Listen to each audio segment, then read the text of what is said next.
Carta Apostólica Patris Corde del Santo Padre Francisco con motivo del 150 aniversario de la declaración de San José como patrono de la Iglesia Universal.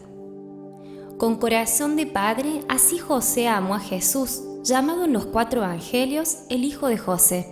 Los 2 evangelistas que evidenciaron su figura, Mateo y Lucas, refieren poco pero lo suficiente para entender qué tipo de padre fuese y la misión que la providencia le confió. Sabemos que fue un humilde carpintero, desposado con María, un hombre justo, siempre dispuesto a hacer la voluntad de Dios manifestada en su ley y a través de los 4 sueños que tuvo. Después de María, Madre de Dios, ningún santo ocupa tanto espacio en el magisterio pontificio como José, su esposo. El Papa Francisco nos comparte en esta carta apostólica algunas reflexiones personales sobre esta figura extraordinaria, tan cercana a nuestra condición humana. 1. Padre amado. La grandeza de San José consiste en el hecho de que fue el esposo de María y el padre de Jesús.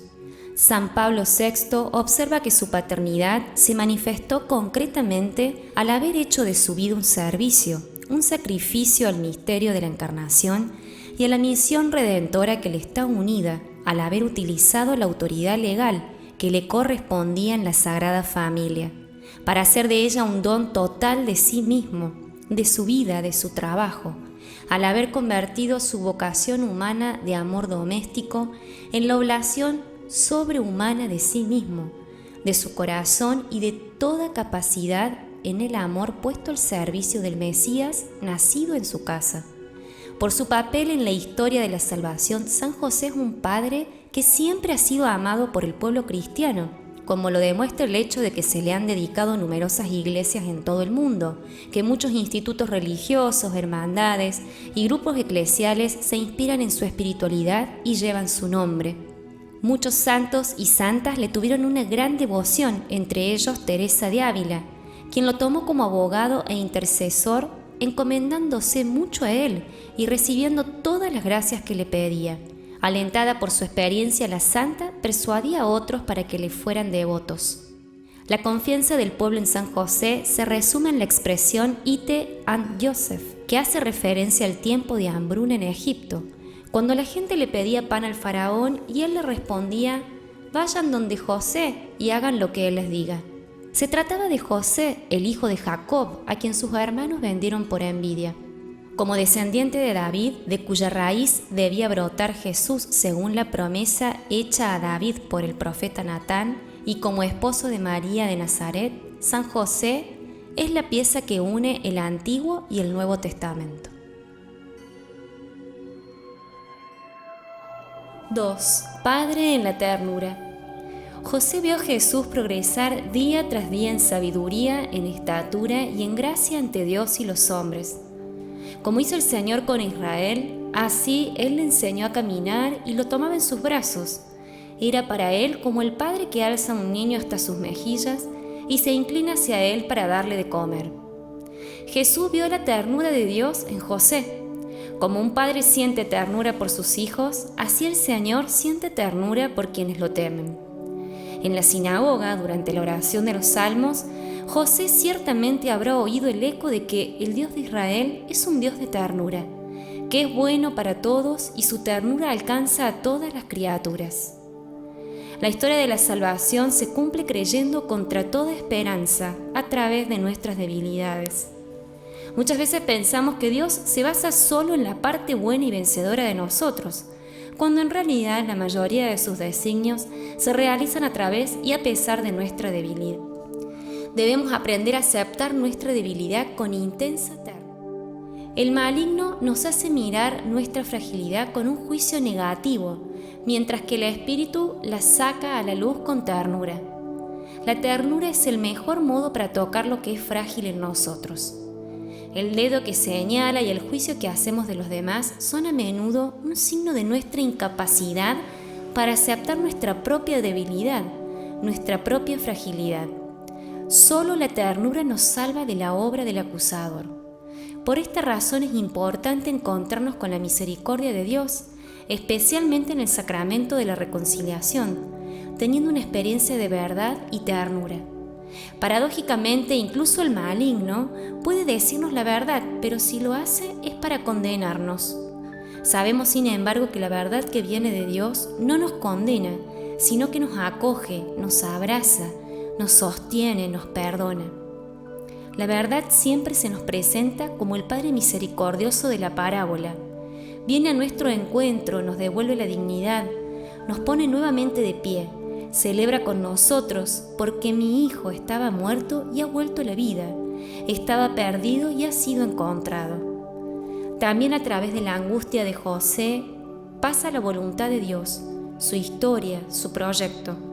Así José nos enseña que tener fe en Dios incluye además creer que Él puede actuar incluso a través de nuestros miedos, de nuestras fragilidades, de nuestra debilidad. Y nos enseña que en medio de las tormentas de la vida no debemos tener miedo de ceder a Dios el timón de nuestra barca. A veces nosotros quisiéramos tener todo bajo control, pero Él tiene siempre una mirada más amplia. 3. Padre en la obediencia. Así como Dios hizo con María cuando le manifestó su plan de salvación, también a José le reveló sus designios y lo hizo a través de sueños que en la Biblia, como en todos los pueblos antiguos, eran considerados uno de los medios por los que Dios manifestaba su voluntad. En el primer sueño, el ángel lo ayudó a resolver su gran dilema: no temas aceptar a María, tu mujer, porque lo engendrado en ella proviene del Espíritu Santo. Dará a luz un hijo y tú le pondrás por nombre Jesús, porque él salvará a su pueblo de sus pecados. Su respuesta fue inmediata. Cuando José despertó del sueño, hizo lo que el ángel del Señor le había mandado. Con la obediencia superó su drama y salvó a María. En el segundo sueño, el ángel ordenó a José: levántate, toma contigo al niño y a su madre y huye a Egipto. Quédate allí hasta que te diga, porque Herodes va a buscar al niño para matarlo. José no dudó en obedecer, sin cuestionarse acerca de las dificultades que podía encontrar. Se levantó, tomó de noche al niño y a su madre y se fue a Egipto, donde estuvo hasta la muerte de Herodes. En Egipto, José esperó con confianza y paciencia el aviso prometido por el ángel para regresar a su país. Y cuando en un tercer sueño el mensajero divino, después de haberle informado que los que intentaban matar al niño habían muerto, le ordenó que se levantara, que tomase consigo al niño y a su madre y que volviera a la tierra de Israel. Él, una vez más, obedeció sin vacilar.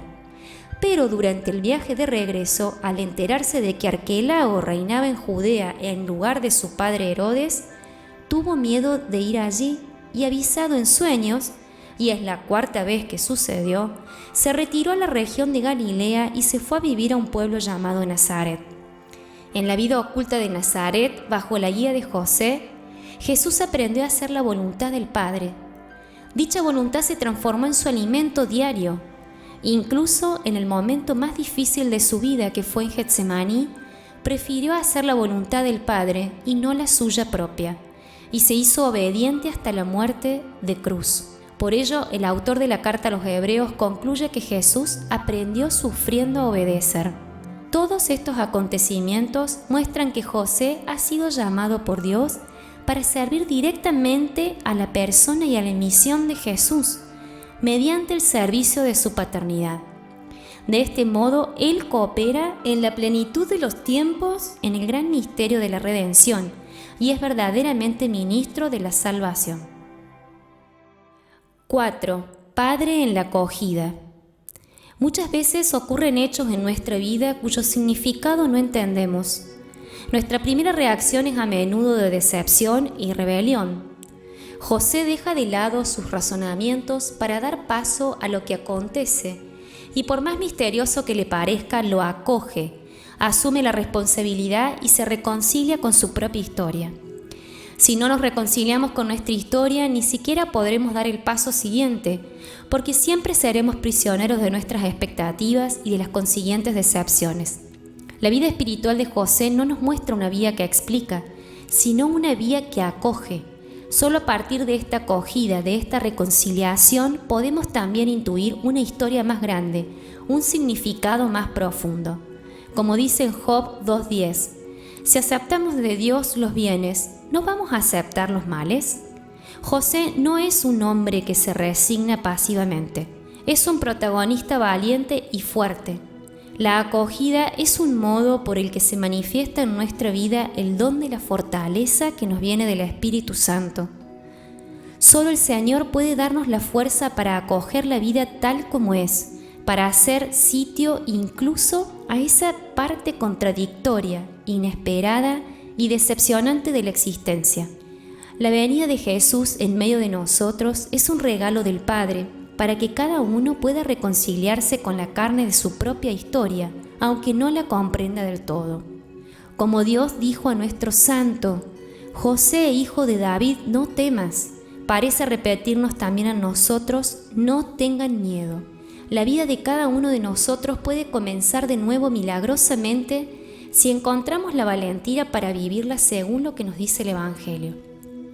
La realidad en su misteriosa irreductibilidad y complejidad es portadora de un sentido de la existencia con sus luces y sombras. Esto hace que el apóstol Pablo afirme: sabemos que todo contribuye al bien de quienes aman a Dios. Y San Agustín añade aún lo que llamamos mal. En esta perspectiva general, la fe da sentido a cada acontecimiento, feliz o triste. Entonces, lejos de nosotros el pensar que creer significa encontrar soluciones fáciles que consuelan. La fe que Cristo nos enseñó es, en cambio, la fe que vemos en San José, que no buscó atajos, sino que afrontó con los ojos abiertos lo que le acontecía, asumiendo la responsabilidad en primera persona. La acogida de José nos invita a acoger a los demás, sin exclusiones, tal como son, con preferencias por los débiles, porque Dios elige lo que es débil. Deseo imaginar que Jesús tomó de las actitudes de José el ejemplo para la parábola del Hijo Pródigo y el Padre Misericordioso. 5. Padre de la valentía creativa. Si la primera etapa de toda verdadera curación interior es acoger la propia historia, es decir, hacer espacio dentro de nosotros mismos, incluso para lo que no hemos elegido en nuestra vida, necesitamos añadir otra característica importante: la valentía creativa. Esta surge especialmente cuando encontramos dificultades. A veces las dificultades son precisamente las que sacan a relucir recursos en cada uno de nosotros que ni siquiera pensábamos tener. Muchas veces, leyendo los evangelios de la infancia, nos preguntamos por qué Dios no intervino directa y claramente, pero Dios actúa a través de eventos y personas. José era el hombre por medio del cual Dios se ocupó de los comienzos de la historia de la redención. Él era el verdadero milagro, con el que Dios salvó al niño y a su madre. El cielo intervino confiando en la valentía creadora de este hombre. De una lectura superficial de estos relatos se tiene siempre la impresión de que el mundo está a merced de los fuertes y de los poderosos. Pero la buena noticia del Evangelio consiste en mostrar cómo, a pesar de la arrogancia y la violencia de los gobernantes terrenales, Dios siempre encuentra un camino para cumplir su plan de salvación. Incluso nuestra vida parece a veces que está en manos de fuerzas superiores, pero el Evangelio nos dice que Dios siempre logra salvar lo que es importante, con la condición de que tengamos la misma valentía creativa del carpintero de Nazaret, que sabía transformar un problema en una oportunidad, anteponiendo siempre la confianza en la providencia. Si a veces pareciera que Dios no nos ayuda, no significa que nos haya abandonado, sino que confía en nosotros, en lo que podemos planear, inventar, encontrar. Es la misma valentía creativa que mostraron los amigos del paralítico, que para presentarlo a Jesús lo bajaron del techo. La dificultad no detuvo la audacia y la obstinación de sus amigos.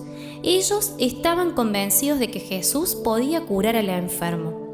Jesús reconoció la fe creativa con la que esos hombres trataron de traerle a su amigo enfermo. El Evangelio no da ninguna información sobre el tiempo en que María, José y el niño permanecieron en Egipto. Sin embargo, lo que es cierto es que habrán tenido necesidad de comer, de encontrar una casa, un trabajo. No hace falta mucha imaginación para llenar el silencio del Evangelio a este respecto. La Sagrada Familia tuvo que afrontar problemas concretos como todas las demás familias. El Hijo del Todopoderoso viene al mundo asumiendo una condición de gran debilidad. Necesita de José para ser defendido, protegido, cuidado, criado. Dios confía en este hombre del mismo modo que lo hace María, que encuentra en José no solo al que viene a salvar su vida, sino al que siempre velará por ella y por el niño. En este sentido, San José no puede dejar de ser el custodio de la Iglesia, porque la Iglesia es la extensión del cuerpo de Cristo en la historia, y al mismo tiempo en la maternidad de la Iglesia se manifiesta la maternidad de María. José, a la vez que continúa protegiendo a la Iglesia, sigue amparando al niño y a su madre, y nosotros también, amando la Iglesia, continuamos amando al niño y a su madre. De José debemos aprender el mismo cuidado y responsabilidad. Amar al niño y a su madre, amar los sacramentos y la caridad, amar a la Iglesia y a los pobres.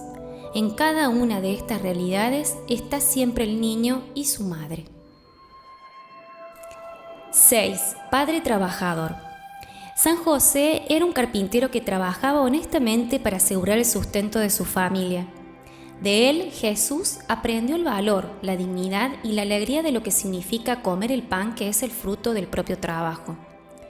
En nuestra época actual, en la que el trabajo parece haber vuelto a representar una urgente cuestión social y el desempleo alcanza a veces niveles impresionantes, aún en aquellas naciones en las que durante décadas se ha experimentado un cierto bienestar, es necesario, con una conciencia renovada, comprender el significado del trabajo que da dignidad y del que nuestro santo es un patrono ejemplar.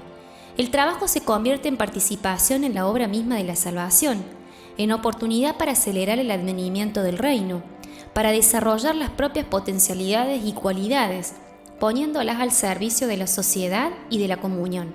El trabajo se convierte en ocasión de realización no solo para uno mismo, sino sobre todo para ese núcleo original de la sociedad que es la familia.